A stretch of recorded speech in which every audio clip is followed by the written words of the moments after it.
جہانگیر ترین صاحب، کیا ہوا؟ وہ آپ نے خط لکھا، کیا کیا؟ یوٹیلیٹی سٹورز کو آپ نے چینی بیچی؟ آج خبر چھپی ہے کہ آپ سے براہ راست انہوں نے چینی خرید لی۔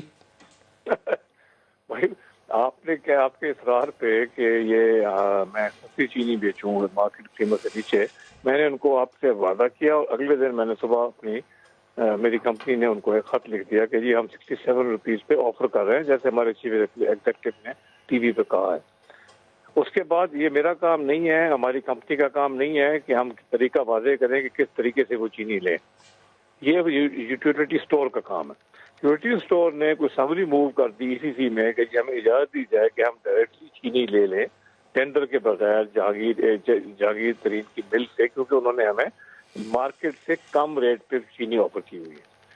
میرے لیے کوئی مسئلہ نہیں ہے یہ، مگر خبر نکل آئی، لوگوں نے یہ تاثر دینا شروع کیا کہ میرے ساتھ کوئی اسپیشل ڈیل ہو رہی ہے، مجھے کوئی فائدہ ہو رہا ہے، مجھے نوازا جا رہا ہے۔ تو میں نے فوری طور پہ ان کو واپس خط لکھوایا آج اپنے لوگوں سے، میں نے کہا جی میری آفر ودڈران ہے، اگر آپ سمجھتے ہیں کہ مجھے کوئی خاص چیز مل رہی ہے اب آپ ٹینڈر کریں، اور ٹینڈر میں ابھی بھی کمیٹڈ ہوں کہ ٹینڈر میں 67 روپیز پہ چینی 20,000 ٹن اپنا ان کو ٹینڈر پہ آفر کروں گا۔ اگر کسی اور نے میرے سے کم تنخواہ پہ کی تو اس کو میچ بھی کروں گا۔ اب یہ کرے نا ٹینڈر، اس کے بعد یہ میرا کام تھوڑے ہے کہ میں چینی لینے کا طریقہ بھی واضح کروں۔